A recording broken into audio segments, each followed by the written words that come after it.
The film kicks off with Linda, a hotel maid at the Pines Hotel, cleaning one of the rooms when suddenly she hears a strange noise. Her vacuum abruptly shuts off.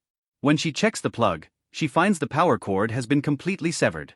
Just then, Peter, the maintenance guy, shows up to check on her before leaving for the day. He warns her about the oversized rats in the storage room. Maybe one of them chewed through the cord. He then leaves. But moments later, a mysterious figure appears and abducts Linda. We then shift to Roy and his son Kevin, who are trying to repair an old tape player. Kevin surprisingly manages to fix it with some DIY tinkering. Shortly after, the police show up at their home with Roy's daughter Taylor, who's been caught stealing alcohol from a bar. Her parents, Roy and Helen, decide the whole family needs a break, so they head off together on a trip. Unbeknownst to them, their destination is the very same hotel where Linda was abducted. At the hotel, the family is greeted by Lockwood, the newly hired receptionist, who shows them their room. He casually mentions the hotel is experiencing a full internet and network outage, but Roy doesn't mind. It's the perfect chance to disconnect and spend time with family. Meanwhile, Taylor sneaks off to the hotel bar and meets two guys, Theo and Los, who seem friendly enough and even give her their room number in case she wants to drop by later. Helen, however, gets anxious when she can't find her daughter but relaxes once she spots her chatting with the boys outside. Elsewhere, one of the hotel workers drives home late at night and is startled when she sees a creepy man in the distance standing beneath a noose hanging from a tree. The man eerily points at the noose, then at her, silently threatening her life. She panics and tries to unlock her car, only to discover the keys have mysteriously vanished. In a terrifying twist, the man disappears, only for another figure to suddenly appear inside her car and attack her. Back at the hotel, Hansel, the night shift manager, questions Lockwood about Linda's whereabouts. He claims he's never seen Lockwood before.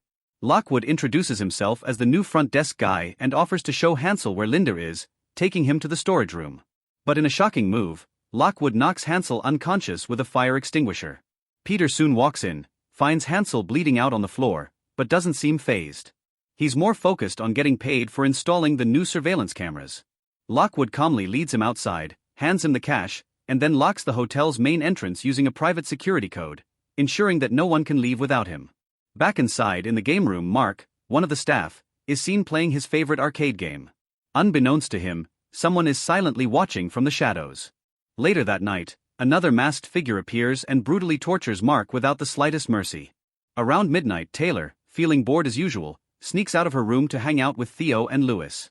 On the same floor, a nearby room is blasting loud music and chaos. Roy, annoyed by the noise, gets out of bed to shut it down so he can go back to sleep.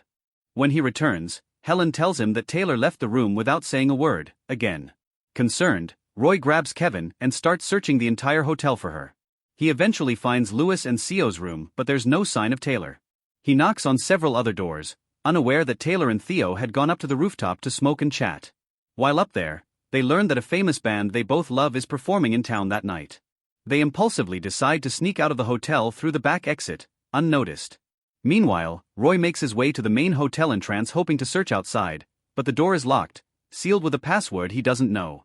A security camera above is clearly pointed at him, and just behind Roy, masked figure number 1 silently appears with a knife, completely unnoticed. Back in the room, Helen wakes up to strange noises even though the door is locked.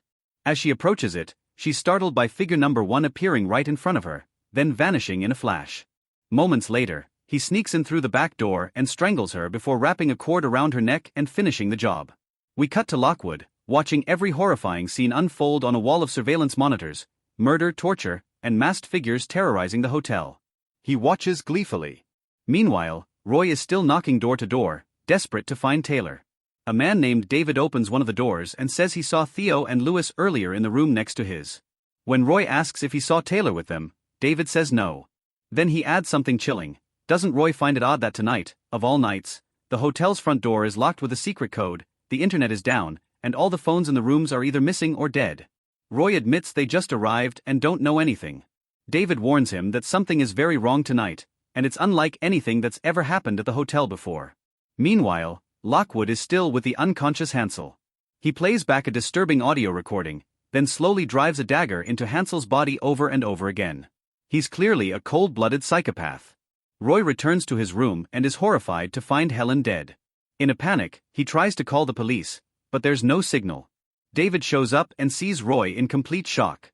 Roy begins to suspect David, but David quickly explains that he's a retired cop, and that Roy has nothing to fear from him. David takes Roy and Kevin to his room, pulls out a gun, and insists they must find Taylor immediately before something terrible happens to her too. He tells Roy that everything happening now reminds him of a case from years ago, an apartment building where residents were mysteriously killed one by one. It turned out to be part of a twisted game, a deadly challenge streamed online. Suddenly, Lockwood's voice is heard over the hotel's speakers. He explains everything. Everyone currently inside the hotel is part of a live-streamed game, watched by thousands. The guests unknowingly agreed to the terms when booking their rooms, signing off on a contract without reading the fine print. They've now become unwilling participants in a deadly competition. The rules? Survive the night. The players?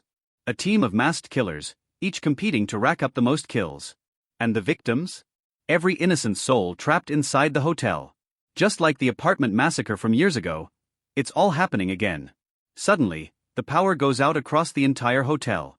When the lights flicker back on, chaos erupts. 2 members of the masked team have already butchered 2 guests in cold blood, and they're just getting started. They begin attacking the remaining guests with brutal force, leaving bodies everywhere. Roy and David narrowly escape the massacre and find a place to hide. Meanwhile, Kevin manages to hack into Lockwood's private security system. While Lockwood is distracted tallying up kill scores for the masked team, Kevin gains access to the live surveillance feeds, just in time to witness mask number 4 brutally kill Lewis. Kevin is terrified, realizing he could be next. Lockwood quickly detects the breach and locks Kevin out of the system.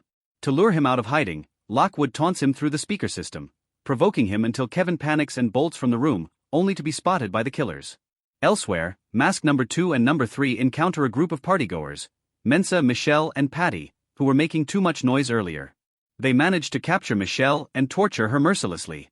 Mensa escapes, but Patty isn't so lucky. The killers play a twisted game of tic-tac-toe on his body before finally ending his life. Later, Mensa crosses paths with Kevin. She grabs him and the two make a run for it down the hallway. As they reach the elevator, they're ambushed by mask number 3, who drags Mensa inside. Kevin barely manages to escape.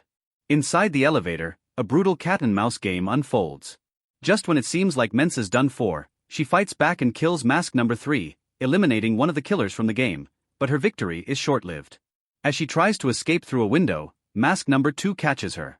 She barely slips away and makes it outside the hotel, only to be met face-to-face by another masked team member, who kills her instantly. Back inside, Roy and David finally make it to their room, only to find Kevin missing. Roy rushes out to search for him, and is met at the door by mask number 4. A vicious fight breaks out. Mask number 4 brutally beats both Roy and David, but David ultimately shoots him dead. Meanwhile, Kevin hides in the kitchen, thinking it's safe, but mask number 1 is still hunting him. Just when Kevin is seconds away from being killed, he manages to trigger the game's emergency alarm. The sound forces Lockwood to recall all the killers temporarily. At this point, Taylor and Theo return from their concert, completely unaware of the carnage that unfolded while they were gone. They stumble inside, only to be attacked by mask number 2. In an instant, Theo is slaughtered, and Taylor is dragged away. While Roy and David try to escape again, they run into mask number 1. A final showdown begins. When mask number 1 corners Roy and is about to kill him, David hesitates to help. "You live," David says, backing away. "I've got kids. I just want to get out of here." In a final twist, David tries to bargain with the killers, offering to join their team in exchange for safe passage out of the hotel, now that Roy is presumed dead. But as we've learned throughout this nightmare, betrayal and blood always come at a price. Just when it seemed David might get away, Lockwood appears from behind and brutally kills him, punishing him for the ultimate sin, cheating the game. Meanwhile, Roy takes a risky gamble.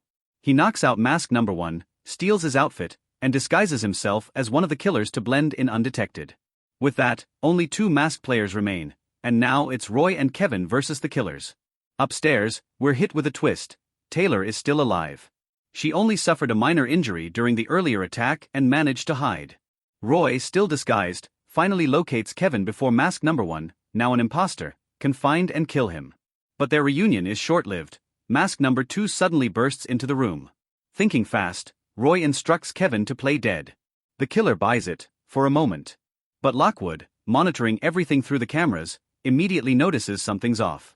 He informs mask number 2 that someone is cheating, and orders him to eliminate the fakes. A fight breaks out between mask number 2 and Roy. It's a brutal, fiery battle that ends with Roy burning the killer's face and finally taking him down. Enraged, Lockwood loses control. With all the real killers dead, he declares that the game cannot end without a winner. Furious that no one won, and that his paying audience didn't get their show, Lockwood decides to enter the game himself to finish it. He confronts Roy face to face. Roy tells him, "You've ruined people's lives tonight, made them bleed for profit. And now you're mad because your sick viewers didn't get their happy ending." A savage brawl follows, and Roy gives Lockwood a brutal, bloody beating that ends with him collapsing, seemingly dead. But just when it's finally over, disaster strikes. Taylor, disoriented and traumatized, stumbles onto the scene and sees Roy still dressed as mask number 1. Mistaking him for one of the killers, she attacks him and kills him in a tragic twist of fate. Lockwood, barely alive, tries to get back up, but this time, Taylor finishes the job for real. She decapitates him with cold resolve, ending the nightmare once and for all. Sunrise the next morning, police and emergency responders arrive at the devastated hotel. Taylor and Kevin are rescued and placed into an ambulance.